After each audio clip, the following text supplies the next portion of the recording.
Buenas tardes, señoras y señores. Bienvenidos a la tercera exposición de las jornadas de personajes y hechos ilustres a través de la historia y el arte, organizadas por el Instituto de Estudios Riojanos y la Delegación de Defensa en La Rioja. Voy a presentar brevemente a don Sergio Cañas Díez, que es licenciado en Humanidades y doctor en Historia por la Universidad de La Rioja. Centro de Estudios Superiores, del que ha sido becario de investigación, profesor 2014 e investigador postdoctoral. Ha realizado estancias de investigación en las universidades de Salerno, Italia, y de Zaragoza. Actualmente es profesor del grado en Historia, Geografía e Historia del Arte de la Universidad Isabel I y director del área de Historia y Cultura Popular del Instituto de Estudios Riojanos. Su ámbito de estudio es el largo siglo XIX. Entre sus principales líneas de investigación encontramos la historia política y económica contemporánea riojana, las relaciones Iglesia-Estado y las relaciones político-militares españolas frente a la unificación de Italia. Cuestiones generales que han sido trabajadas desde diferentes temáticas en diverso material académico, publicado en monografías, capítulos de libro, artículos científicos, así como han sido expuestas y debatidas en varios encuentros científicos nacionales e internacionales. Es asiduo conferenciante, podía dar, lógicamente, un currículum, pero enorme. La nueva exposición, la exposición de hoy es La idea imperial de Carlos V y sus visitas a Logroño durante los años en 1520, 1523 y 1542. Al final de la exposición habrá un debate, coloquio, en fin, ustedes verán. Tiene usted la palabra, don Sergio. Muchas gracias, Marcos. Pues buenas tardes a todos y a todas. Antes de empezar a desentrañar esta conferencia que he preparado para este 10º ciclo de conferencias, titulada, como ha dicho Marcos, La idea imperial de Carlos V y sus visitas a Logroño, 1520, 1523, 1542, es imperativo dar las gracias a todas aquellas personas e instituciones que han hecho posible la celebración no solo de esta conferencia, sino de este ciclo, este 10º ciclo de conferencias, así como las 10 ediciones anteriores. En primer lugar, debo dar las gracias al Consejo Académico del Instituto de Estudios Riojanos, porque no por el hecho de ser parte de ese Consejo Académico hay que minusvalorar la importancia que tienen el resto de personas que tal vez no forman parte de la faceta económica del IER, como son todos los funcionarios, el bibliotecario, incluso el gerente, pero que también hace posible que podamos prestarles desde el IER este servicio institucional, cultural y científico a todos ustedes, a toda la sociedad riojana. A continuación, también quiero dar las gracias a la Delegación de Gobierno, representados magníficamente por don Marcos Gutiérrez, porque año tras año siguen promoviendo este ciclo de conferencias, muchas veces dedicado en general a la historia de La Rioja, pero que siempre encuentra en la temática de historia militar y historia política su razón de ser. Por último, no por ello menos importante, quiero dar las gracias a todas las personas que componen el Ateneo Riojano, por cedernos una vez más amistosamente este espacio donde nos encontramos celebrando esta conferencia y el 10º ciclo de conferencias. Y también quisiera felicitarles porque, como todos ustedes sabrán, este año cumplen su centenario. Son 100 años de prestar de manera más o menos ininterrumpida este bonito y prestigioso servicio cultural a toda la sociedad riojana. A continuación les voy a presentar pues, las diferentes partes que va a tener esta conferencia de cara a hacerla mucho más clara. Básicamente, la conferencia se va a centrar en 5 puntos, a saber, en primer lugar, les voy a presentar las hipótesis de partida, porque, como os bien ha dicho Marcos, yo fundamentalmente me dedico a investigar la historia contemporánea, fundamentalmente ese largo siglo XIX del que nos habló Hobsbawm, y muchos se pueden preguntar qué hace un chico como tú en un sitio como este hablando del siglo XVI. Pues bien, verán ustedes cuáles son esas preguntas o esas inquietudes historiográficas e intelectuales que me han llevado a preparar esta investigación que vengo a presentarles. En segundo lugar, pues vamos a hablar del personaje. Vamos a ver quién era Carlos V. Quienes hayan estado desde la primera conferencia oirán mucho hablar de Carlos V, Carlos I, Carlos de Gante, pero creo que es un poco necesario bajar un poco la idea y presentar al personaje y conocer un poco cuáles son sus características vitales y profesionales que lo ligan a las visitas imperiales a la ciudad de Logroño. En tercer lugar, hablaremos de la idea imperial de Carlos V.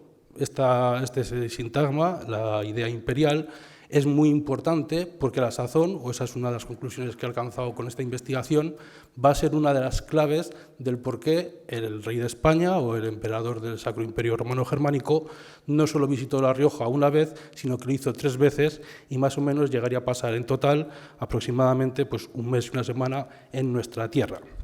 En cuarto lugar, y ya será como el meollo de la cuestión, nos vamos a centrar en hablar de estas visitas imperiales de Carlos V, que como todos ustedes saben fueron 3.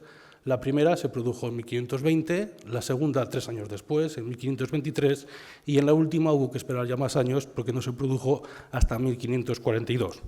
En último lugar, pues daremos un poco las conclusiones de manera que podamos dar respuesta efectiva a esas hipótesis de partida que paso ahora mismo a explicarles. Principalmente, las 5 ideas a las que he tratado de dar respuesta con este trabajo, con esta investigación, son las siguientes. La primera es preguntarse por qué era emperador. El primer emperador de ambos mundos, pues recordemos que ya a partir de 1521 no solo reina y gobierna en Europa, sino que también lo va a hacer en la América, una América que se va descubriendo y conquistando progresivamente durante su reinado. Y la primera pregunta es decir, ¿por qué el emperador, teniendo tantos lugares donde ir, donde regir, pues va a visitar La Rioja no solo una vez, sino 3 veces? Y como verán, no van a ser simplemente visitas de pasar, pernoctar por necesidades, digamos, de logísticas, sino que desde aquí también va a regir los designios de todos esos estados, de todos esos territorios del cual era titular. La siguiente pregunta es la siguiente. Bueno, ¿y por qué lo hace en 1520, en 1523 y en 1542? Porque podría hacerlo un año antes, un año después.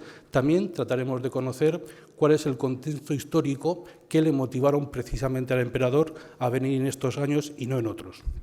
En tercer lugar, quiero dar respuesta a este sintagma que les he dicho que para mí es importante y fundamental para entender las visitas del emperador a Logroño, que es explicar cuál es la idea imperial de Carlos V. En cuarto lugar, y ligado a todo ello, trataré de responder a la siguiente pregunta. ¿Qué papel juega Logroño, desempeña la ciudad de Logroño? Una ciudad que a principios del siglo XVI pues era bastante humilde en el contexto del Tercio Norte peninsular y no digamos ya en el contexto del Reino de Castilla.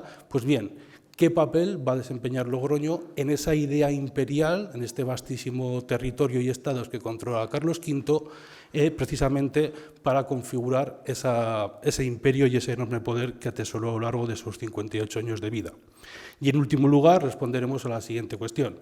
¿Por qué son importantes las visitas de Carlos V a Logroño? Porque adelantando ya algo que les explicaré a continuación, lo cierto es que una característica que destaca de la biografía de este rey va a ser precisamente que es un rey muy dinámico.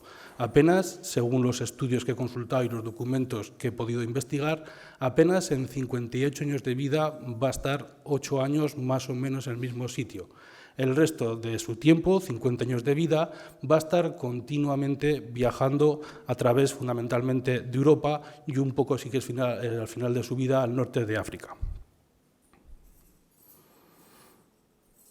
Dicho lo cual, vamos a empezar a hablar del personaje, el emperador. ¿Quién era Carlos de Gante, posteriormente conocido a partir de 1516 como Carlos I y ya a partir de 1519 como Carlos V?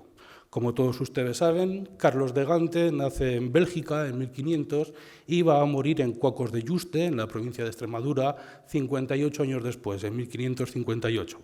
Y lo cierto es que lo curioso, lo que me ha llevado un poco a trazar este discurso en la investigación, es que me di cuenta que justo desde el primer año de vida va a comenzar a viajar. Fundamentalmente, por lo menos hasta la adolescencia, lo va a hacer por motivos dinásticos, bien sean motivos políticos, motivos diplomáticos y también para recibir una educación pues, especialmente presentada para una persona llamada en este momento de su vida, por lo menos a suceder a su padre, como archiduque.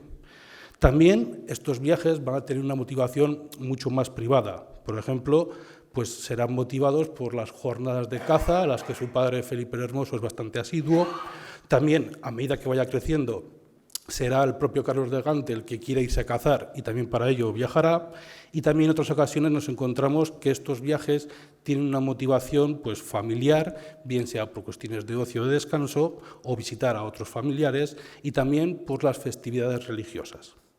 Si, por ejemplo, analizamos los 14 primeros años de vida, pues ya podemos ver que desde 1501 empieza a viajar, fundamentalmente lo hará por Bélgica. Pueden ver que visita Gante, que es donde nace, Bruselas, Brujas, Brandeburgo, Ecloo, Malinas, donde no te da un poco explicar pues, todos los viajes que hizo el emperador, pero sí señalar este afán viajero, que por los motivos que acabo de explicar, pues van a ser consustanciales a la vida de Carlos V desde su más tierna infancia. Es importante señalar que en 1502 llegará por primera vez a Malinas, a la sazón es la residencia donde tiene el palacio su tía Margarita, que es la gobernanta en estos momentos de la historia de los Países Bajos.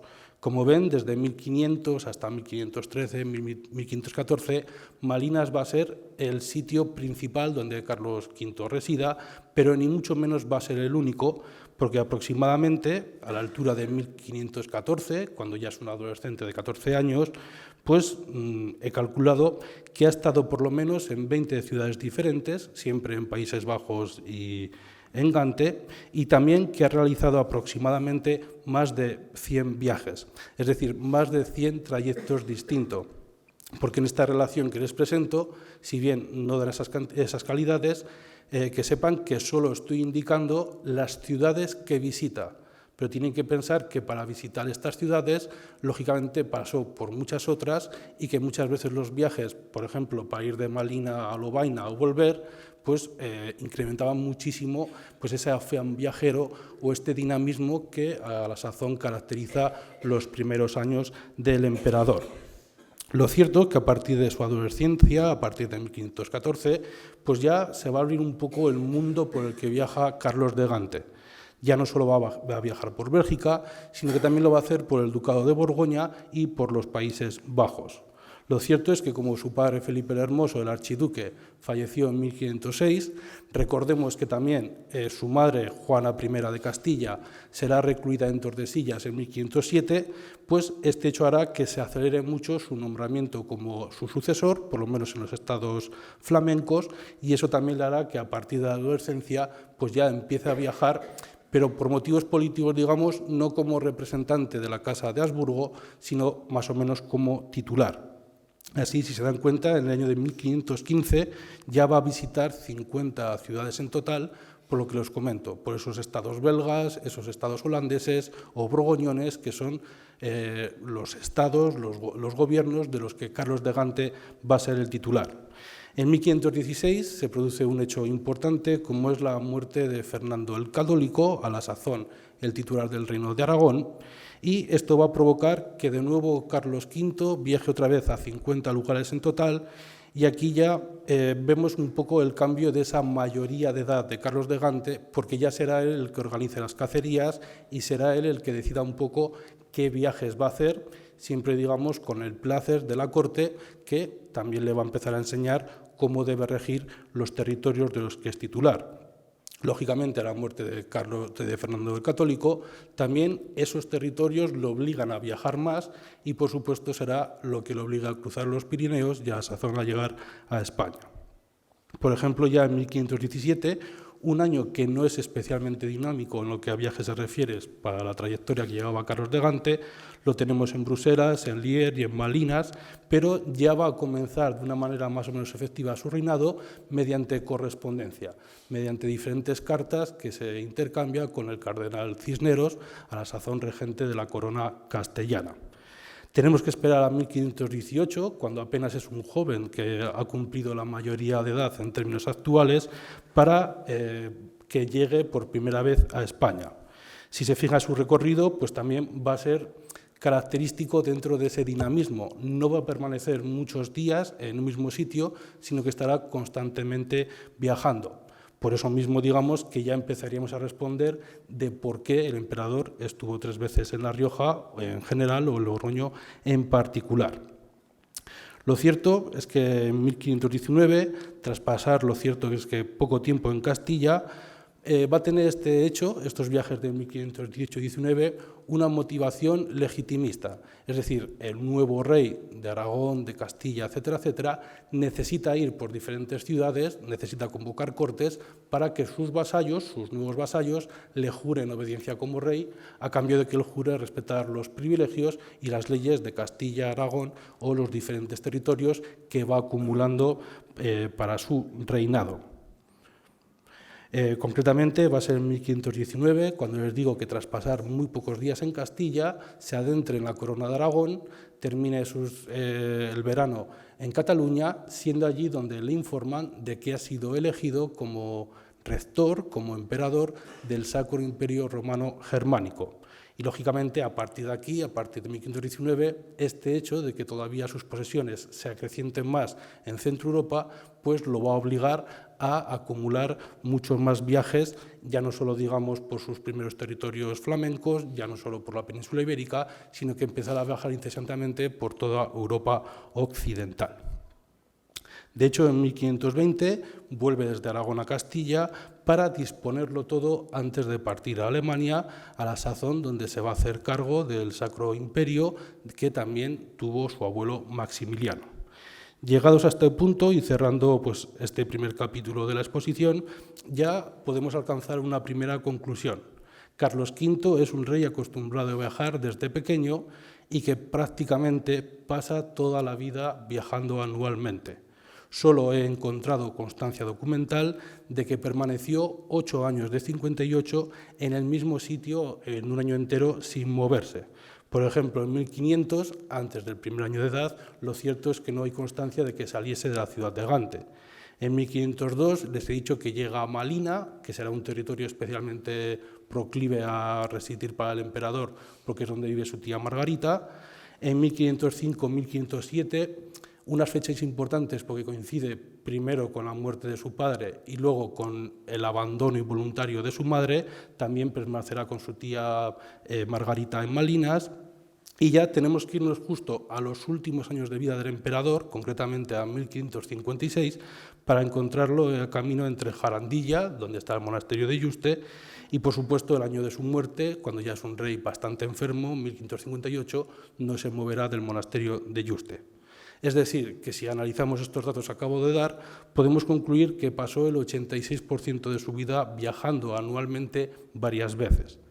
Es decir, no es un monarca moderno con una sede fija, a lo contrario que hará su hijo Felipe II cuando establezca en la Comunidad Madrileña la Corte de España, sino que el rey se verá obligado a viajar constantemente para regir diferentes estados y además para llevar a buen término esa idea imperial que les he dicho que es tan importante y que luego vamos a tratar. Y de hecho, pues esto ya, desde mi punto de vista, nos empieza a explicar una primera hipótesis que las había planteado. Ya empezamos a entender por qué Carlos V va a visitar 3 veces La Rioja. Ahora bien, todavía pues falta información para terminar, yo creo, de hacer una conclusión rigurosa. Porque siendo gobernante de un inmenso imperio, numerosos reinos, numerosos señoríos, pues no hay constancia de que estuviera por lo menos una sola vez en cada uno de esas ciudades, de esos pueblos, de esos señoríos. Por lo tanto, pues hay que investigar más para encontrar una solución a las hipótesis que he planteado. Simplemente, pues bueno, para que tengan constancia, quien quiera saber más de dónde ha encontrado toda esta documentación o todas estas informaciones sobre los viajes del emperador Carlos V, les recomiendo que en la biblioteca virtual Cervantes pues se descarguen o consulten online el trabajo de Manuel de Foronda, que tienen aquí, que habla de estancias y viajes del emperador Carlos V, porque si bien es un trabajo editado en 1914, lógicamente no va a estar actualizado. Allí tienen recogidos todos los documentos que hasta 1914 informan del total de los viajes del emperador Carlos V desde su nacimiento a su muerte. Una cosa curiosa, para explicar pues, todo este dinamismo de una manera mucho más gráfica que las palabras que sea capaz de transmitirles, es fijarse en este mapa que tienen abajo de la pantalla, que por cierto el original está en el Museo de la Marina en Madrid, donde se ha intentado recrear de una manera más o menos afortunada pues el total de los viajes que hizo el emperador en 58 años de vida. Como ven, esta maraña de líneas negras y algunas moradas pues nos dan esa idea de ciclos, ¿no? La idea de que el emperador estuvo constantemente viajando por toda la Europa occidental, que es un poco la idea que les acabo de trasladar. Pasando a otro punto de la conferencia, vamos a tratar sobre qué es la idea imperial, es decir, qué idea de imperio tenía Carlos V. Lo primero que destaca la biografía, seguro que muchos de ustedes lo saben, es que recibe una asombrosa herencia por vía paterna, por ser hijo de Felipe I, por ser nieto del emperador Maximiliano, y también por vía materna, por ser hijo de Juana I, la reina de Castilla, a la sazón hija de los reyes católicos. Si se fijan en estos dos mapas que les ofrezco a continuación, pues Carlos V será a lo largo de su vida el titular de los Países Bajos, el duque de Borgoña, el rey de Castilla, Aragón y Navarra, es decir, el rey de España, y también, por esa herencia, digamos, de ese rey de España, va a ser el titular de los virreinatos de Nueva España, virreinato del Perú. Además, también va a ser, digamos, el gobernante de diferentes posesiones en el norte de África, también en el sur de Italia, que en estos momentos de la historia pertenecían a la corona española, a las coronas fundamentalmente de Aragón y de Castilla. El hecho de que este monarca recibiera tanto poder y tuviera un control inmenso por media parte de Europa y por encima por parte de este nuevo mundo que estaba descubriendo, pues han llevado a historiadores como Eliot a hacer la sentencia que les voy a leer a continuación. Dice John Eliot: si nos paramos a examinar por un momento esta herencia, nos daremos cuenta de que tienen una doble característica. Fue al mismo tiempo individual y universal. Y esta naturaleza dual de su herencia, individual y universal, es la clave de su reinado. De hecho, es lo que me dio la idea de explicar lo que es esta idea universal y idea imperial del reinado de Carlos V. ¿Por qué decimos que es individual? Porque todas estas posesiones en las que reinaba eran un conjunto de diferentes estados y territorios. Cada uno tenía su historia, su legislación, sus lenguas, su costumbre, su cultura, su legislación. Técnicamente, Carlos es rey de Aragón, de Castilla, de Sicilias, archiduque de Austria, duque de Borgoña, conde de Flandes, etcétera, etcétera. Pero estos territorios, en la época, se gobiernan individualmente, es decir, sus vasallos de cada territorio tienen una relación feudo-vasallática con su señor, con Carlos V, individual y privativa. Legal y oficialmente, hay que pensar en términos del siglo XVI, no en términos de Estado nacional como hoy en día, Carlos solo era rey, a ojos de sus súbditos, de ese territorio en concreto donde ellos moraban, por lo cual, para que le jurasen legitimidad y le reconocieran como su señor, tiene que respetar el derecho y los privilegios de cada territorio. Es decir, es rey de cada territorio en singular. Todo esto pues, le da como característica que no tenga el mismo poder en cada estado o territorio por esta idea de justicia antiguo-regimental que les comentaré. Y dice así, es una sentencia muy breve, pero creo que muy expresiva en sí misma. El buen regir, el buen reinar, es hacer justicia. ¿Y qué es hacer justicia en términos antiguo-regimentales? Dar a cada uno lo suyo. Es decir, gobernar cada estado como si fuera el señor solo de ese estado, con independencia que tuviera mucho más poder. Pero lo cierto es que, siguiendo otra vez la explicación de John Eliot, Carlos V no solo es un monarca individual, sino que también es un monarca universal. Es decir, en su persona se concita el reinado y el gobierno de todos esos territorios que acabamos de hablar, en Alemania, por supuesto en España, en América del Sur, en el sur de Italia, norte de África, etcétera, etcétera. Es decir, Carlos V es rey de todos esos estados en conjunto. Todo lo cual, pues este proceso de idea imperial se va a acelerar cuando es nombrado, técnicamente es elegido, el imperio germánico no se hereda, sino que se elige por unos electores que son príncipes alemanes. Pues bien, cuando en 1519 es nombrado y elevado a la categoría de emperador, pues el hecho de la monarquía universal se va a acentuar y casi va a regir los designios de Carlos V hasta 1558, hasta el momento de su muerte. ¿Por qué? Porque ser emperador es ideológica y culturalmente ser sucesor de los grandes emperadores cristianos medievales, desde Carlomagno en adelante, a su vez sucesores, de una manera un tanto idealista, de los antiguos emperadores romanos. Como tal sucesor de los emperadores medievales, tiene oficiosamente la misión religiosa de salvaguardar la paz y la justicia en toda la cristiandad. es decir, en toda Europa. Y además tiene la obligación moral de defenderla del infiel. En estos momentos de la historia, el infiel es un inmenso poder islámico, como el poder otomano, que poco a poco irá intentando penetrar, y lo hará de hecho, por los Balcanes, por Europa del Este. Este hecho, ser un digno sucesor de los emperadores cristianos medievales, va a ser su máxima preocupación y su principal diferencia con otros monarcas europeos cristianos. Es decir, lo que quiere Carlos V, aquí estamos definiendo ya la idea imperial, es reunir Europa bajo su dictado para luchar en una especie de cruzada contra el poder otomano y hacerlo frente a los intereses nacionales, entendamos nacionales como en el siglo XVI, no como en la edad contemporánea, que tienen otras potencias europeas, tal como Francia o algunos príncipes alemanes, que tienen su propia agenda política y sus propios intereses ajenos a los intereses del emperador Carlos V. También este hecho de la idea imperial la van a reforzar varios pensadores humanistas de principios del siglo XVI, algunos de los cuales fueron tutores del propio joven Carlos V, y también que la acompañaron en la corte imperial. ¿Por qué? Porque en los textos de algunos de estos autores también se refleja una idea un tanto profética. Creían que este joven, que poco a poco parecía designado por la providencia a ser el monarca más grande de toda la historia de la cristiandad, pues tenía un poco, digamos, el mandato divino o la orden divina de liderar esa cruzada de todos los príncipes cristianos contra el poder otomano, contra el poder islámico. De hecho, por ejemplo, hay un breve fragmento que me parece muy indicativo de esta idea que les estoy explicando y que dice lo siguiente: Sire, es decir, emperador, ahora que Dios os ha concedido el prodigioso favor de elevaros por encima de todos los reyes y príncipes de la cristiandad, confiriéndoos un grado de poder únicamente alcanzado por vuestro antecesor Carlomagno, estáis en el camino de la monarquía universal y a punto de reunir a la cristiandad bajo un único pastor.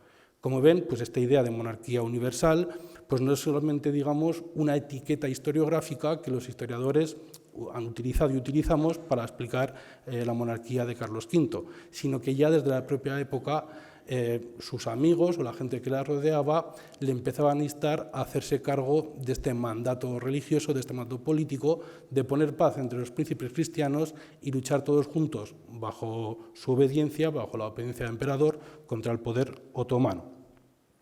Por otro lado, pues lo cierto es que no eran los únicos males. Este imperio otomano, aun siendo, digamos, un quebradero de cabeza para Carlos V y también para la Santa Sede, no van a ser los únicos problemas que Carlos V va a tener para llevar a cabo y desarrollar esta idea imperial. Por un lado, en Alemania surgirá la figura de Lutero, un teólogo, un doctor en teología, y también la reforma protestante de la religión cristiana y la rebeldía contra Roma. Este hecho pues, va a amenazar el orden, sobre todo de la Santa Sede, el orden religioso, y va a amenazar, como la sazón pasó, de crear un cisma más o menos parecido al del siglo XI. Por otro lado, lo cierto es que dentro de la personalidad de Carlos V destacaría que va a ser un monarca que se sitúa a medio camino entre la Edad Media, entre el medievo, de ahí esas ideas del caballero cristiano andante dispuesto a hacer justicia y deshacer entuertos, pero también no es un hombre antiguo, sino que es un chaval joven que, por ejemplo, ha sido educado por Erasmo de Róterdam y otros pensadores humanistas del siglo XVI, que también bebe de la fuente del Renacimiento. Es decir, está muy familiarizado y va a integrar en su propio gobierno pues, todas las ideas novedosas que tienen que ver con el humanismo cristiano y esa búsqueda de un cristianismo puro, un cristianismo que a los ojos de estos autores es anterior, si bien pues, técnicamente no hubiera existido, que un poco enlazaba su reinado ya no solo con los emperadores medievales, sino también con todo el pasado, para ellos glorioso, grecolatino. Esta parte medieval, por ejemplo, se va a ver muy bien, luego lo veremos, en los cuadros donde Carlos V pues, luce armadura y está presto a dirigir a sus ejércitos a la batalla.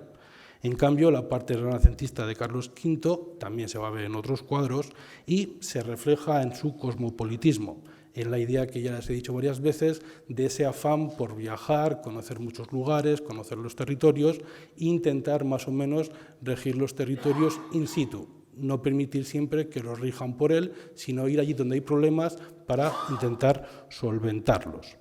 De hecho, pues otra idea y un beneficio que tuvo estos viajes fue que el emperador fuera capaz de hablar flamenco, de hablar francés, español, italiano y alemán, cosa que no era muy común en la mayoría de los príncipes de la época ni aún de centurias posteriores.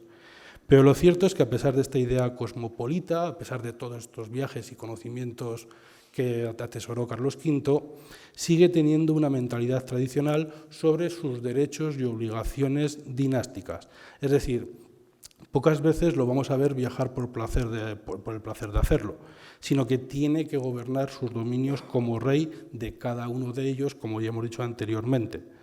De hecho, sus dominios, pues ya han visto en el mapa que eran tan intensos que inevitablemente va a hacer que esté casi siempre ausente de la mayoría porque no puede multiplicarse y era imposible regir in situ unos reinos tan extensos. Y por eso, digamos, vamos a explicar las 3 estancias que tuvo el rey precisamente en La Rioja, o en concreto en Logroño. De hecho, una idea, y con esto concluimos la parte de la monarquía universal, la idea imperial de Carlos V, es interesante ver cómo en 1516 cambia su primer lema, non dur, es decir, todavía no, por plus ultra, que oficialmente y posteriormente, por una tesitura histórica que ahora no nos vamos a adentrar, pues ha terminado siendo también el lema de España, y que significa más allá. Les comentaba un poco, lo vamos a ver rápidamente, la importancia de ver pues esas facetas de un hombre del Renacimiento, pero con una mentalidad un poco medieval, que se va a reflejar en diferentes cuadros, de los cuales comentaremos y he seleccionado simplemente 5. En el primero, arriba a la izquierda, tenemos el retrato de Tiziano, donde vemos al emperador a punto de dirigir a sus ejércitos en la batalla de Mühlberg contra los protestantes. En cambio, a la derecha tenemos a un Carlos V vestido de burgués, vestido más como un monarca de la época, como fuera Enrique VIII de Inglaterra o el propio Francisco I de Francia. Abajo a la izquierda pues tenemos a un rey, digamos a un rey castellano, con esa etiqueta negra que llevaban a gala los reyes castellanos a partir de entonces, y vemos a un rey pues bastante sobrio. No nos da la apariencia de una persona que atesoraba y tan inmenso poder. En cambio, en la imagen central pues vemos una recreación de su coronación como emperador, que es otra vez otra imagen que, como la del caballo, nos retrotrae más a un príncipe de la Edad Media que no a un príncipe del Renacimiento y de lo que luego será la Edad Moderna.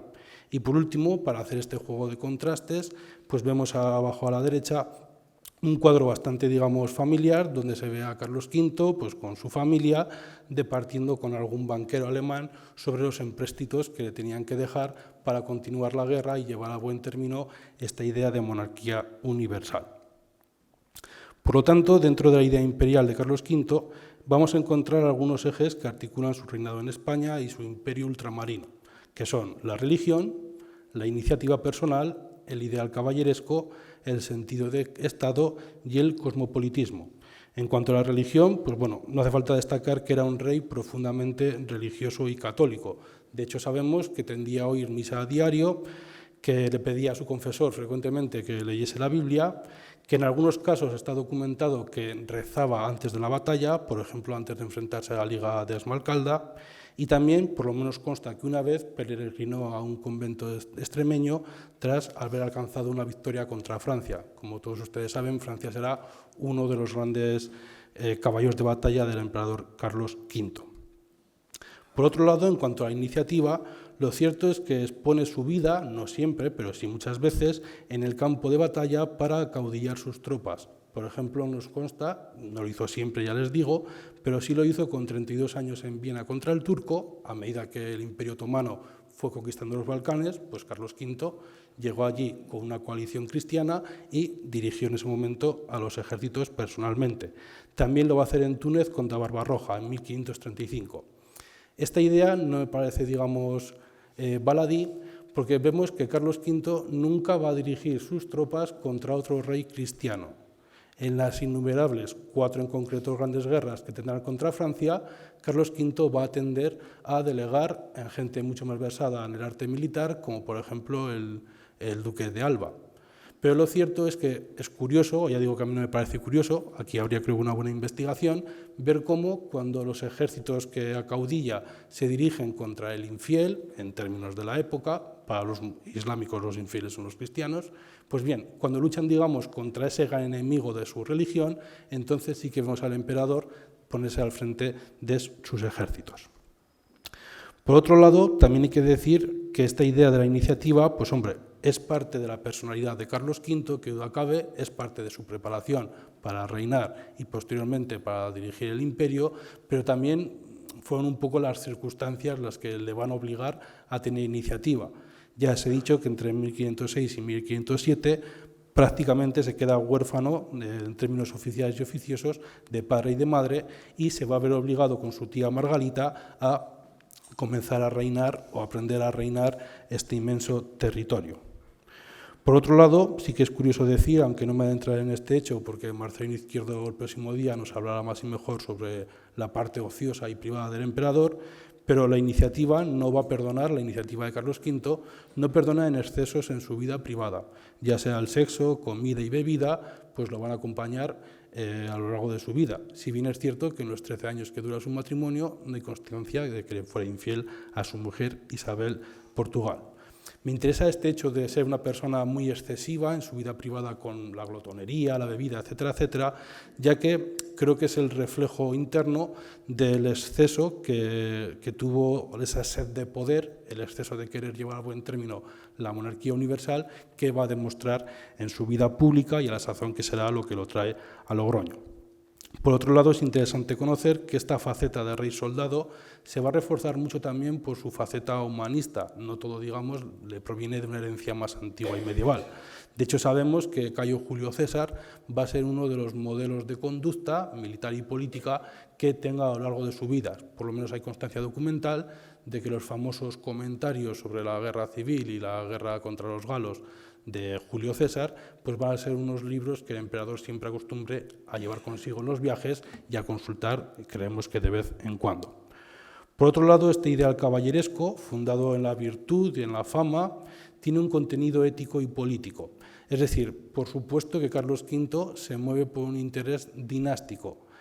Dentro de este interés dinástico se piensa que los territorios que gobiernan son propiedad de la familia, de los Habsburgo, y cada miembro que alcanza este honor de suceder al anterior tiene la obligación de conservarlos y en si pudiera acrecentarlos. Pues bien, esto lo tenemos, es indudable, pero lo que les quiero decir es que Carlos V no solo se mueve por este interés de atesorar más poder y regir más dominios, sino que también, dentro de esta idea caballeresca de corte medieval, también la honra y la reputación van a ser asuntos importantes para él.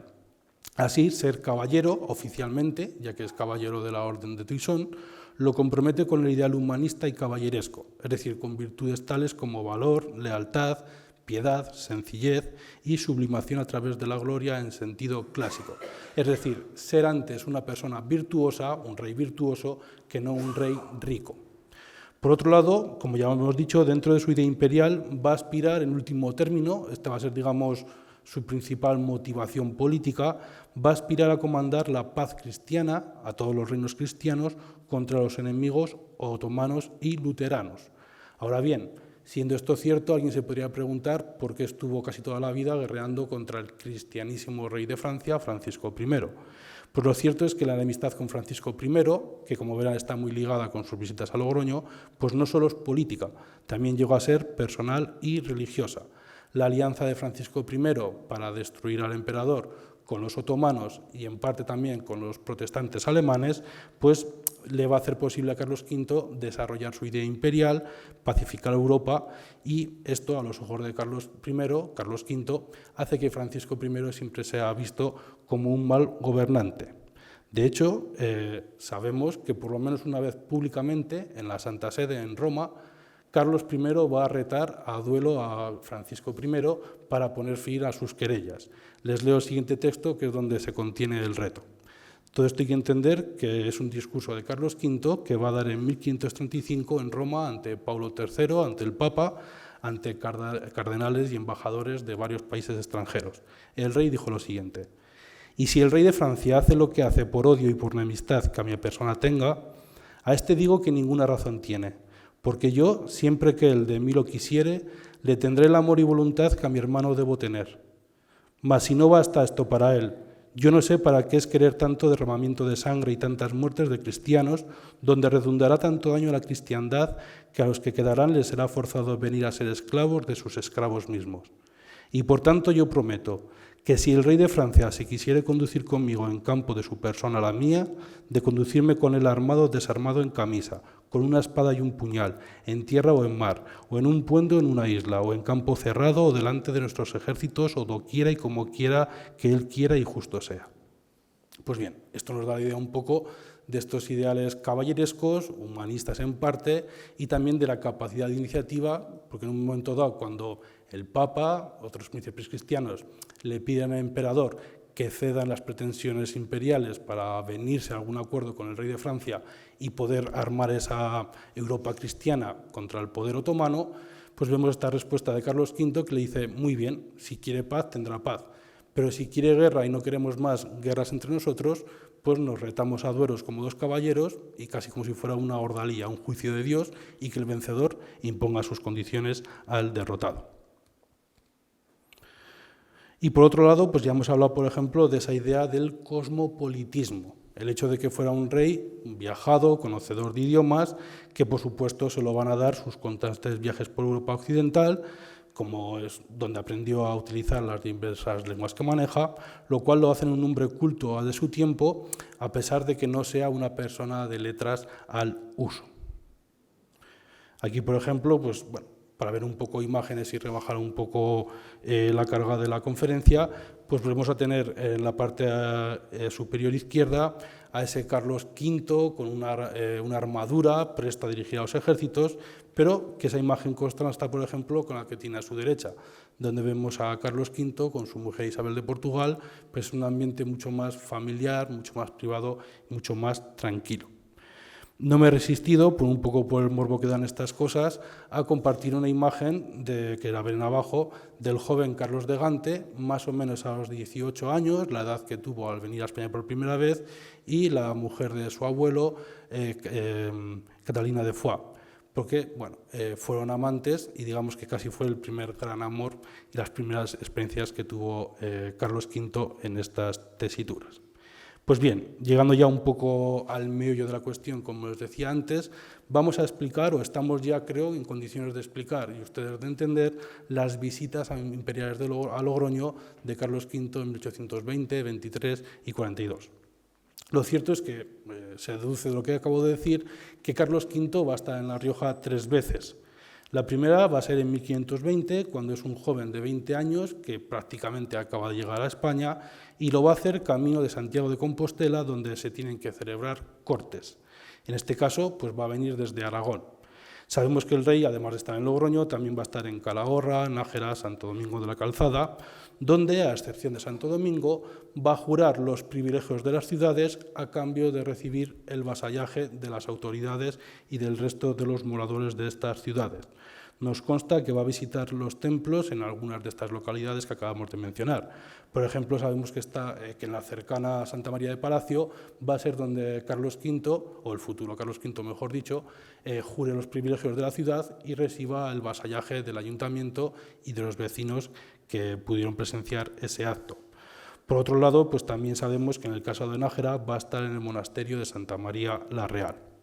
Por sintetizar un poco la información que he encontrado al respecto, pues decir que esta primera estancia de Carlos V va a durar una semana, concretamente del 11 al 17 de febrero, y sabemos que el del 11 al 13 va a estar en Calahorra, a continuación pasa 2 días en Logroño, otros 2 días en Nájera, y ya los días 16 y 17 va a estar en Nájera, Santo Domingo y finalmente en Belorado y Burgos.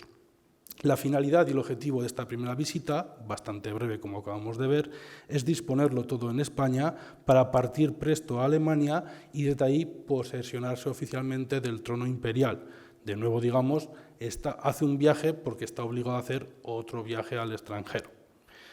Por ejemplo, para que vean también que aunque fue un viaje breve, Carlos V no era una persona que estuviera mucho tiempo quieta, sino que aprovechaba sus viajes para seguir gobernando este vastísimo imperio, nos consta que desde Calahorra y Nájera informó, mandó diferentes oficios a ciudades castellanas con voto en Cortes, como Ávila o Burgos, para informarles de su nombramiento como emperador, de la convocatoria a Cortes que iban a tener lugar en Santiago de Compostela y de su intención de partir pronto a Aquisgrán para, y les digo textualmente, consagrarse, jurar y tomar posesión del imperio, para lo cual necesitaba crédito, es decir, necesitaba dinero, que fue lo que le lleva, digamos, a este viaje y a convocar las Cortes en Galicia. Fundamentalmente en esta ocasión, pues La Rioja es un paso corriente en el camino del emperador.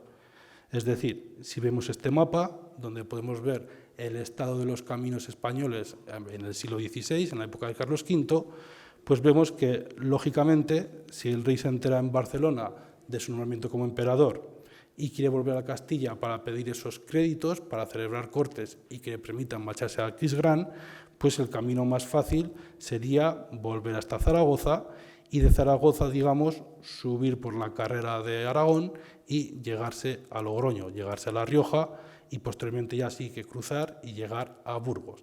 Es decir, que en esta primera visita, si el rey viene a Logroño, es por circunstancias naturales, geográficas e históricas, pero si las calzadas hubieran sido diferentes, muy posiblemente el rey pues, no hubiera visitado esta tierra. Muy distinta va a ser su segunda visita, la de 1523, cuando viene desde septiembre desde Burgos.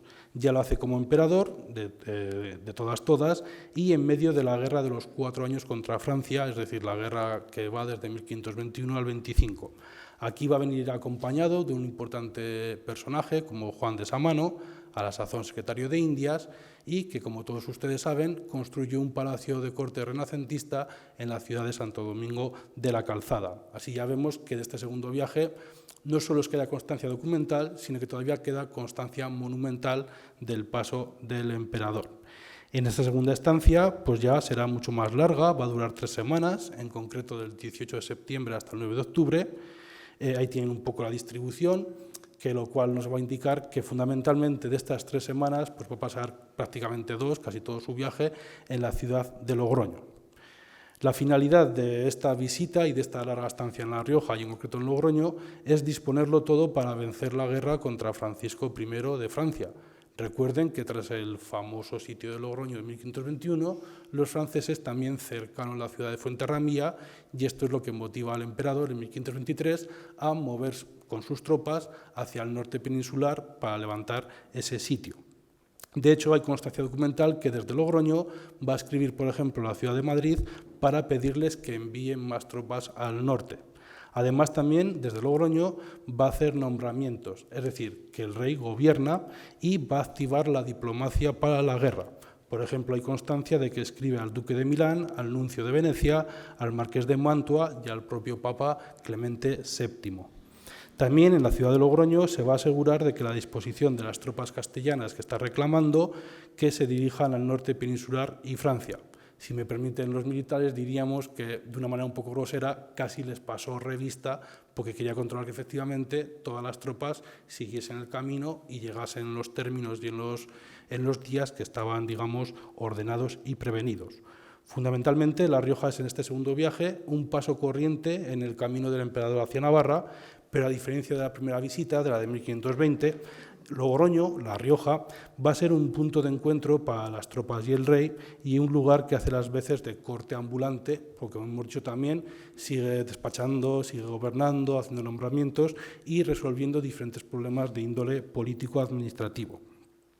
Esta segunda visita del 23 es importante, más allá de que pasó mucho tiempo en la ciudad de Logroño, porque también agradeciendo la defensa que la ciudad de Logroño hizo en 1521 de sus intereses contra el rey Francisco I de Francia, pues como todos ustedes saben, concedió diferentes mercedes o privilegios a la ciudad de Logroño.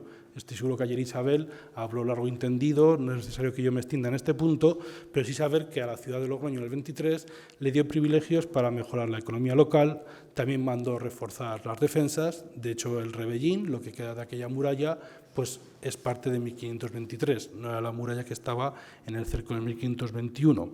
Y además también pues un símbolo que también han perdurado hasta la actualidad, para que vean la importancia de la historia, que el pasado no solo se queda ahí, sino que muchas veces toca la puerta del presente, pues el hecho de que el escudo de la ciudad de Logroño tenga 3 flores de lis se debe a que en 1523, en esta visita, dentro de esos beneficios, el rey concedería al escudo de la ciudad las 3 flores de lis, es decir, el símbolo de la monarquía francesa. Pasando ya rápidamente al último viaje, la última visita, esta se va a producir mucho tiempo después. Ya es un rey bastante más maduro, que en 1542 pues, ha batallado por media Europa por defensa de la fe católica y también por los derechos dinásticos de los Habsburgo, de su propia dinastía. En este caso se dirige de Burgos a Zaragoza porque tiene que convocar cortes en Aragón, aunque en este caso no hace el camino directo, sino que primero pasaría por Pamplona en el contexto de la Cuarta Guerra contra Francia.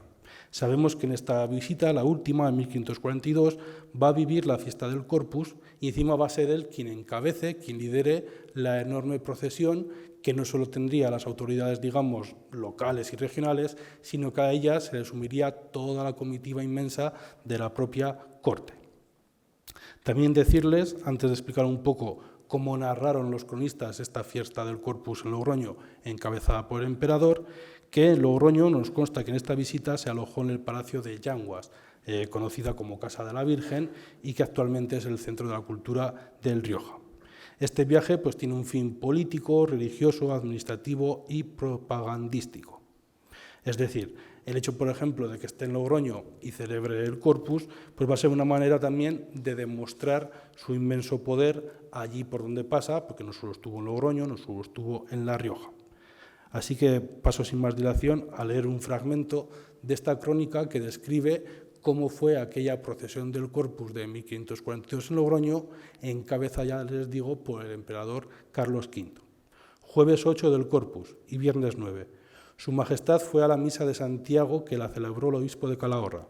Iban en la procesión los gentilhombres, señores, condes y duques, precediendo al clero, trompetas, reyes de armas y maceros. El obispo oficiante, el calagurritano, llevando el cuerpo de nuestro Señor. Los obispos de Jaén, Cartagena, Arras y Orense seguían a su Majestad acompañando del príncipe, el futuro Felipe II, también del nuncio del Papa y del embajador de Ferrara, a las cuales seguían el sumiller de corps, gentiles hombres de cámara, primer escudero, capitanes de guardias y mayordomos, poniendo orden a las 2 salas. Los 200 alabarderos de la Guardia Imperial y los 100 arqueros de corps cerraban la procesión. Además de este hecho, también hay constancia de que en este tercer viaje, en 1542, pues va a recibir en audiencia al embajador de Lorena para solucionar fundamentalmente problemas militares relacionados con la guerra contra Francia. Fundamentalmente, en este tercer viaje cabe concluir que La Rioja es de nuevo un paso corriente en el camino del emperador en su lucha por llevar a buen término su idea imperial, de la cual ya hemos hablado largo y tendido. Pero ojo, en 1542 Carlos V ya no es la misma persona, no es el mismo monarca que en 1520 y 1523 y, por supuesto, el contexto histórico de 1542 no era el mismo que el que se vivió en la Primera Guerra contra Francia, a la sazón en el contexto histórico donde se produjo el cerco de la ciudad de Logroño. Así que ya, intentando cumplir un poco rigurosamente con el tiempo que se me ha dado para hacer esta explicación, ya antes de pasar al turno de preguntas, comentarios que ustedes quieran realizar, pues vamos a llegar al apartado final de las conclusiones, donde voy a intentar sintetizar las ideas y el conocimiento que les he expuesto para dar respuesta a esas primeras 5 hipótesis que les había formulado y que yo me formulé antes de realizar la presente investigación. Así que a la pregunta, casi como si esto fuera un tribunal, de por qué Carlos V visitó 3 veces Logroño, se me ocurren 2 respuestas fundamentales. La primera ya se la he adelantado, por la disposición de los caminos proyectados por los romanos, es decir, que obedece a causas geográficas, naturales y históricas. Pero en segundo lugar también por esa necesidad de gobernar sobre tantos territorios y de hacerlos en pos de concluir o llevar a buen puerto su idea imperial contra las pretensiones de Francia, los protestantes, el Imperio Otomano, incluso a veces la propia Santa Sede. Recordemos, como hizo el profesor Ordóñez, el saco de Roma famoso por las tropas de Lansquenetes al servicio del emperador, y también contra las pretensiones nacionalistas, en el sentido del siglo XVI, de los comuneros, de las Germanías y también de algunos príncipes alemanes.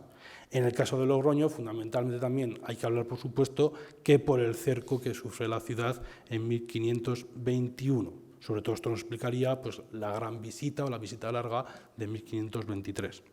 Ahora bien, ¿por qué lo hace precisamente en 1520, 23 y 42? Pues hombre, ya hemos dicho que la 23 está muy ligada al cerco de Logroño, pero ¿y la primera y la tercera? Pues bien, fundamentalmente va a ser por la guerra contra Francia y Francisco I de Francia, que ya les digo que fue casi continuada en el tiempo desde que Carlos V fue nombrado emperador en 1519 hasta el momento del fallecimiento de Francisco I.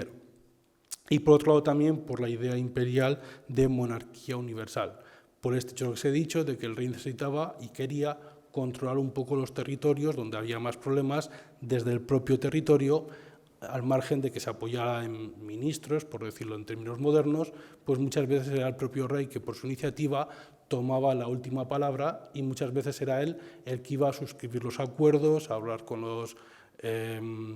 la jerarquía militar, etcétera, etcétera, cuando no, ya sabemos que a veces incluso encabezó a sus propios ejércitos. En respuesta a la pregunta tercera sobre cuál era la idea imperial de Carlos V, pues digamos que lo principal que destaca es que va a ser el primer y único emperador de ambos mundos, lógicamente tal y como era el mundo en el siglo XVI. No se conocía todavía todo el territorio, pero lo que se iba descubriendo pues fue el primero en reinar a la vez en Europa y también en América.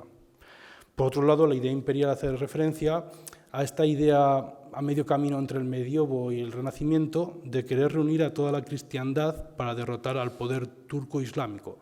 De hecho, según los testimonios documentales del propio emperador, si hubiera tenido las manos libres, su mayor gesta, la que no pudo hacer, hubiera sido dirigir un gran ejército cruzado contra los otomanos, en lugar de combatir tanto contra Francia o contra protestantes, que no dejan de ser católicos, alemanes, y que él creía parte también de su rebaño, por así decirlo, como si fuera un pastor. En tercer lugar, también por una cuestión dinástica, tal y como se entendía la soberanía y el gobierno en el antiguo régimen, Carlos V, en su idea imperial, quiere mantener a salvo las posesiones dinásticas y también hacerlas más grandes, pero siempre y cuando no fuera a costa de cristianos. Así, por ejemplo, explicamos las conquistas en América, pero que Carlos V no quisiera quitar territorio ni a Francia ni a los príncipes alemanes. La cuarta pregunta que me hacía y que les hice era qué papel desempeña Logroño en la idea imperial de Carlos V. Fundamentalmente, y como ya he explicado, Logroño fue un centro de operaciones militares en las luchas contra Francia. También Logroño fue una corte itinerante desde donde también se gobierna. Y por último, relacionado con el cerco de Logroño, pues hombre, Logroño fue una ciudad leal en la Primera Guerra contra Francia y por eso mismo pues el emperador quiso reconocerla concediendo tantos privilegios y haciendo esta larga visita en 1523. Por último, y con esto ya acabamos, ¿por qué son importantes las visitas de Carlos V a Logroño? ¿Qué justifica que yo haya hecho la investigación y se la esté exponiendo aquí a todos ustedes? Pues bien, las visitas reales e imperiales no solo fueron acontecimientos políticos y sociales importantes en la época, sino que además dejaron muchas huellas, directas o indirectas, en la cultura y en el arte riojano, como la profesora Álvarez Clavijo se encargará de explicar dentro de 2 conferencias. De hecho, ya les he hablado de la Casa de los Yanguas, del Palacio de Sámano, pero hay muchos restos monumentales, muchos testimonios en lo más granado del patrimonio de estas ciudades por donde pasa el emperador, que como Logroño, Calahorra, Nájera o Santo Domingo, acogieron en algún momento de estos viajes al emperador Carlos V.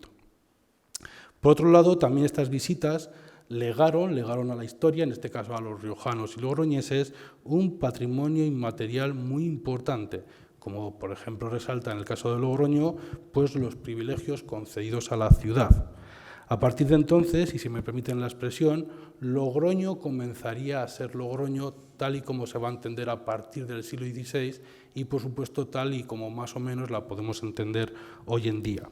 Es decir, una ciudad rectora del tercio norte peninsular que cada vez fue progresivamente, poco a poco, administrando el territorio de La Rioja, o de Rioja, como se diría en la época, y aumentando su tamaño en términos demográficos o poblacionales y también en términos urbanísticos. Logroño empezó a crecer muchísimo.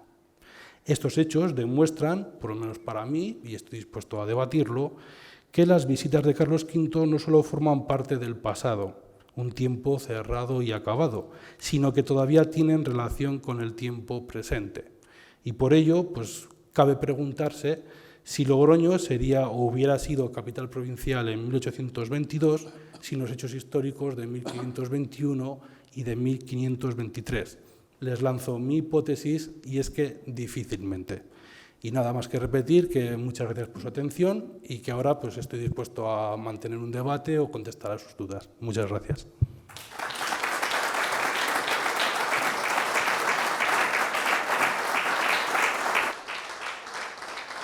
Gracias, profesor Cañas. Si hay alguna pregunta ante el público, por favor, levante la mano y le pasaré el micrófono inalámbrico.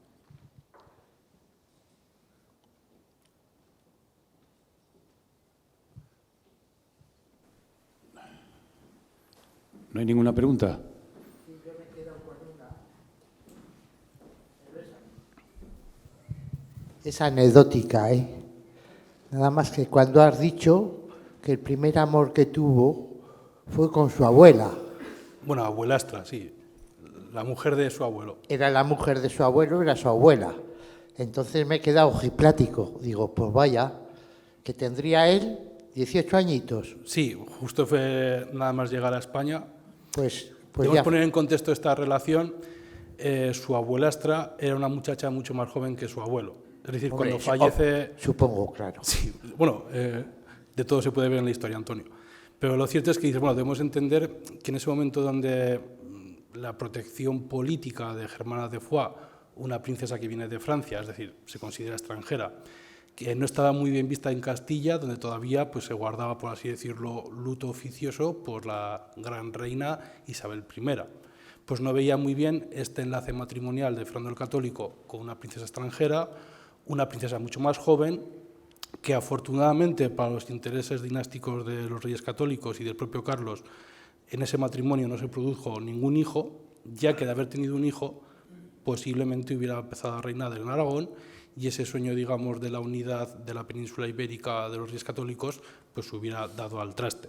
Entonces, digamos, que aparte de ser una cuestión personal, también tuvo una cuestión mucho más política, en la cual pues tampoco me he adentrado, pero sí, efectivamente, en términos familiares, mantuvo relaciones sentimentales. Pero eso se sabe a ciencia cierta. Sí, sí, ¿no? está comprobado. O sea, eso es histórico. Sí, sí, sí.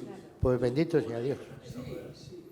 Bueno, tampoco soy yo especialista o biógrafo de Carlos V, pero bueno, he consultado las obras de Eliot, también de Fernández Miranda, y no consta, o de momento no consta a los historiadores que he consultado, que tuviera hijos anteriores al matrimonio con Isabel de Portugal. Sí que es cierto, y de hecho también consta que con Isabel de Portugal, que curiosamente, bueno, he leído en alguna crónica, se conoció horas antes de su enlace, pero se ve que al final, aparte de estas cuestiones políticas que funcionaban en los matrimonios entre reinantes en esta época, pues debieron gustarse mucho porque se ve que pasaron una tórrida luna de miel en Granada y de hecho un autor como Garcilaso de la Vega aseguró, no sé en qué fuentes, que después de una cacería que venían cansados por la tarde fue cuando concibieron al futuro rey Felipe II. Pues bien, esta relación matrimonial fue muy bien en todos los órdenes, privados y públicos. De hecho, pues, el amor y el respeto que llegaban a sentir marido y mujer hizo que en los constantes viajes que el emperador Carlos V hacía al extranjero, fuera de España, pues no tuviera, digamos, ningún problema en dejar a su mujer un poco al cuidado de los reinos peninsulares. Durante estos 13 años de matrimonio no consta ninguna infidelidad ni por parte de ella ni por parte del emperador, y sí que es cierto que, respondiendo al segundo comentario, que posteriormente, cuando ya tenemos a un Carlos V viudo, sí que tuvo, digamos, tuvo un hijo fuera de su primer matrimonio y ya sí que conocería a más mujeres, si bien, pues bueno, no podría decir cuántas porque tampoco es un asunto que me haya interesado mucho para hablar de sus visitas a Logroño. Cañas, ¿qué edad tenía cuando se celebró el reto contra Francisco I? Bueno, el reto no se celebró, pero se lo lanzó en ¿Qué 1535. respuesta hubo por parte de Francisco I? Bueno, vamos a decir que oficialmente no hubo respuesta. No fue la única vez, si bien tampoco he traído todos los documentos, que a Carlos V se le ocurrió esta idea caballeresca de decir, bueno, si no nos ponemos de acuerdo, tú no me dejas, digamos, hacer mi idea imperial, tú no estás satisfecho. Tenemos que tener en cuenta que hacían la guerra, por ejemplo, vamos a poner la primera porque está relacionada con el sitio de Logroño. En 1525, en esta gran batalla de Pavía, les recomiendo, si tienen ocasión, visitar pues, el cuadro, mejor dicho, el tapiz que está en el Escorial. En esta gran batalla, donde se captura incluso al rey de Francia, está una Francia ya muy debilitada, también España estaba muy debilitada por varios años de guerra inmensa. Pues bien, pactan una paz. El problema era que cada vez que pactaban la paz, al poco tiempo Francia se rearmaba y volvía a volver a guerrear, y lógicamente el emperador pues volvía a responder. Entonces, en todas estas veces donde el rey, de manera más o menos oficial, como es el caso, o oficiosa, lanzó la idea de hacer un combate en caballeros, de decir, bueno, rey contra rey, nos matamos y el que quede vivo pues impone sus condiciones. El rey de Francia, que no sé cualidades o efectos tendría, pero no era tonto, pues no aceptó ninguna. Desconozco efectivamente cuál era la preparación militar de Francisco I, pero sí que consta que Carlos I, Carlos V, tuvo una bastante buena preparación militar con las armas. De hecho, pues hombre, es de suponer que por eso mismo proponía solucionar por las armas esta querella y no por otras vías políticas y diplomáticas. Pero esta, digamos, el gran reto que le lanzó a Francisco I se produjo en Roma en 1535, cuando Carlos V tenía a sazón 35 años.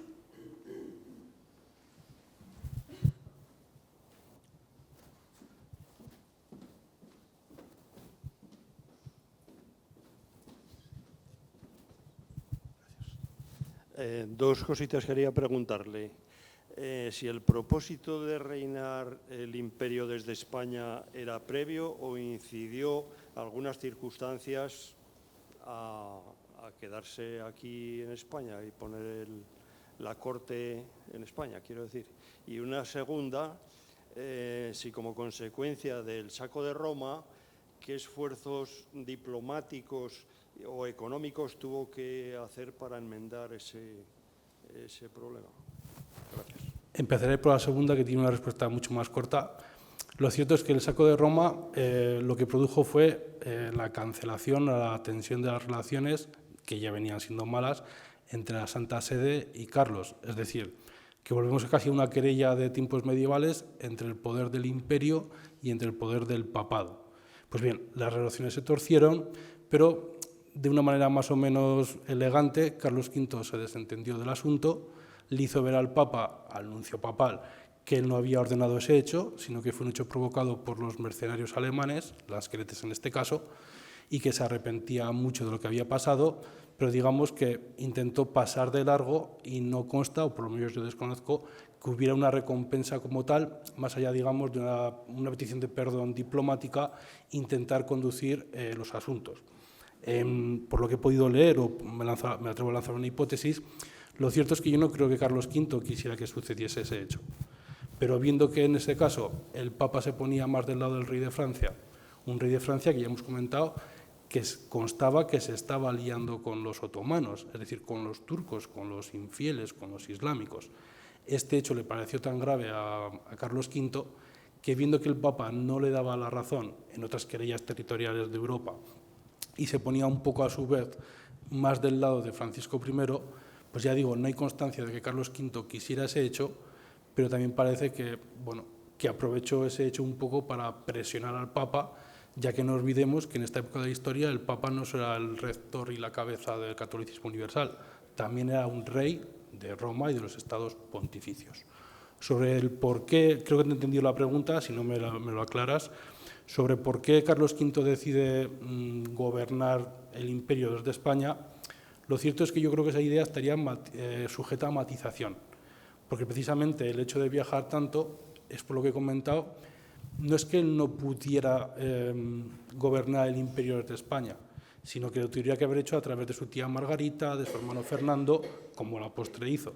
Sino que, por ejemplo, cuando en un primer momento sucede el conflicto con los luteranos y se tiene que celebrar la famosa dieta de Worms, donde Lutero pues, tuvo que enfrentarse a la Inquisición y ver sus doctrinas teológicas pues estaban dentro, eran ortodoxas con la religión católica o eran extravagantes, divagantes y por tanto eran herejes, quedaban fuera de la Iglesia, pues por ejemplo Carlos V por su manera de ser, por su preparación, pues decidió ir él en persona y presidir la Dieta de Worms en vez de por ejemplo haber encargado, pues no lo sé, a algún cardenal o a otros representantes. Entonces esta matización viene a cuento de que yo no me atrevería a asegurar que él rigió el imperio desde España. Lo que sí que pasó, sobre todo esto, pues nos explicaría mucho el porqué de las guerras comuneras y porqué de las Germanías, cuestión que pues, tampoco vamos a entrar en esta conferencia. Lo sí que es cierto que su idea inicial, que fue en 1520, cuando estuvo en los esos pocos días, era llegar a España, ser jurado rey, coger dinero y marcharse a Alemania, que al fin y al cabo pues, estaba más cerca de su patria, es donde él se sentía, había pasado toda su niñez, toda su primera adolescencia y parte de su juventud. Su idea era, pues bueno, coger dinero en España, ser jurado rey y marcharse. Digamos que el hecho de que en parte, ya digo que no es un problema tan simple de resolver, que en parte ese hecho molestase a ciertos caballeros, media nobleza castellana, y que si se levantaron en rebeldía con las guerras de las comunerías y luego las Germanías en Valencia, ese hecho sí que lo obligó más, digamos, a recalcular su idea inicial y a darse cuenta que si quería reinar en Castilla, vamos a decirlo así, en España por simplificar, sin problemas, no podría regirla desde Alemania.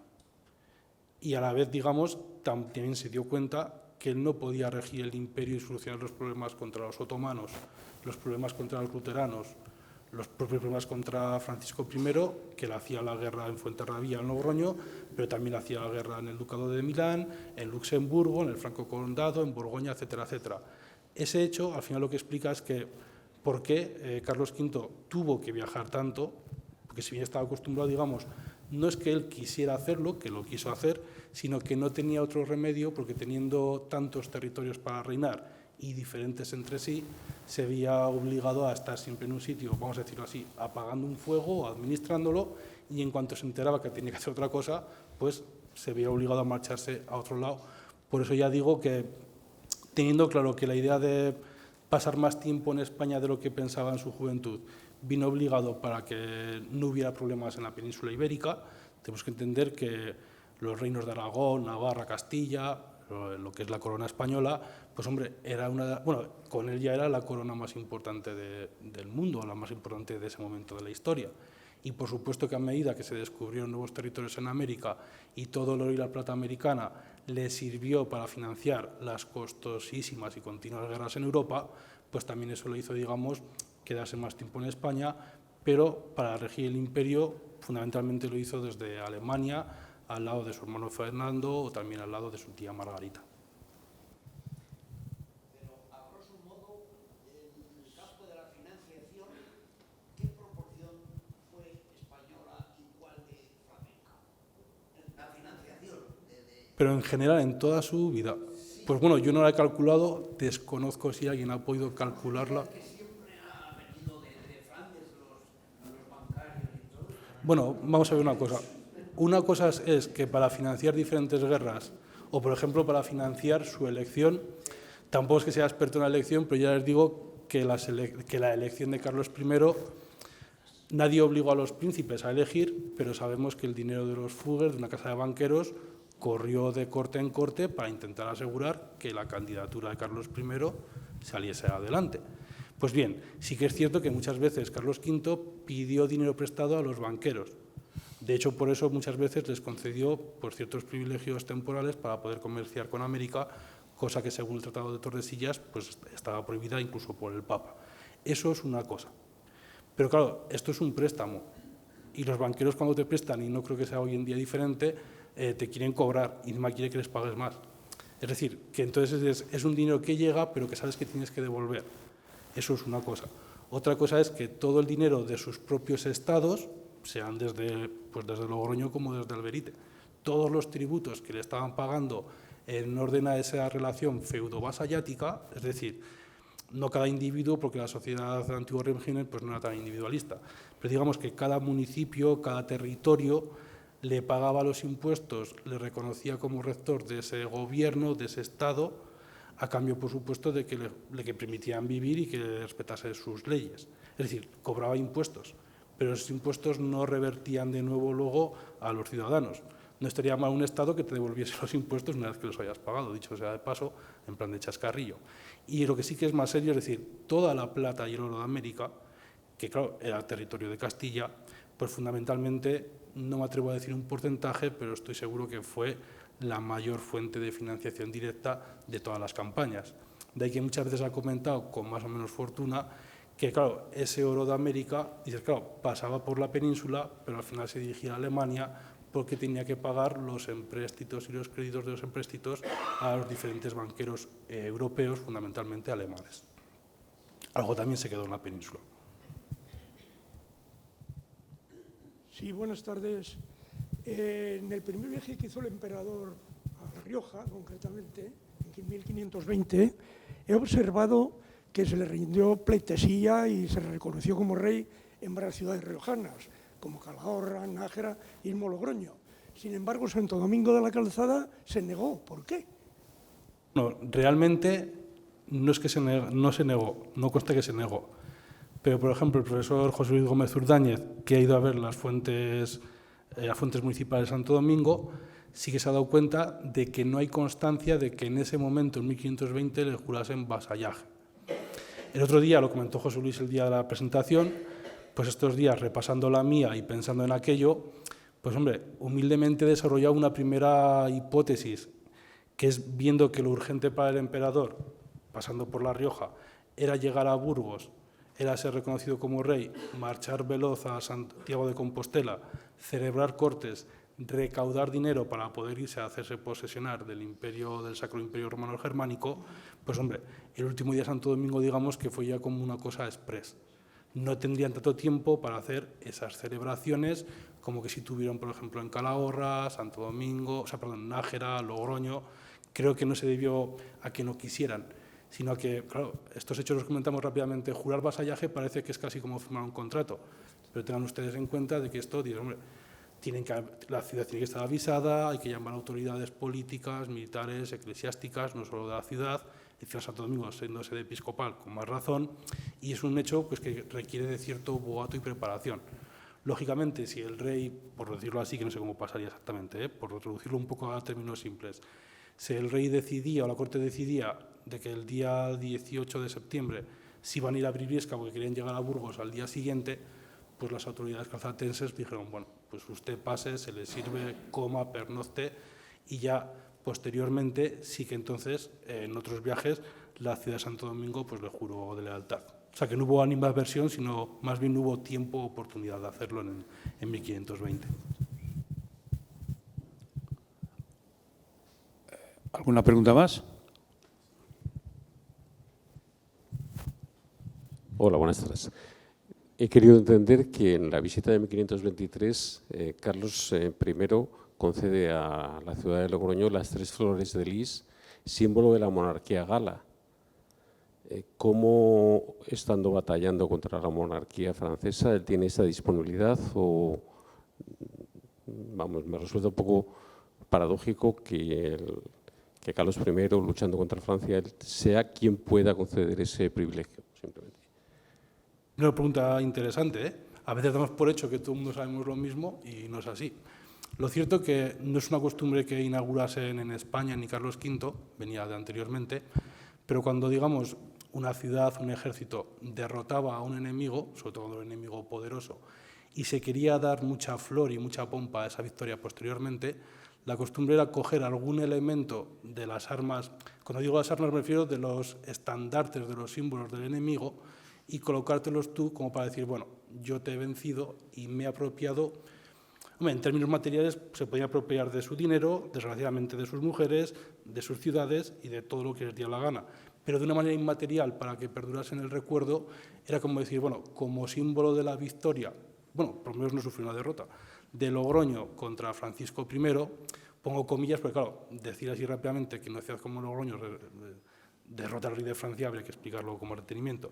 Pero bien dice, como símbolo de la resistencia, como símbolo de que no cedisteis el paso a Burgos al rey de Francia, mi enemigo, y de que ganasteis la guerra, pues yo os concedo las armas de mi enemigo, de nuestro enemigo, las flores de lis, y es por eso por lo que el escudo de Logroño pues la sigue llevando, y como que no, en conmemoración, digamos, de lo que sucedió en el cerco de Logroño de 1521.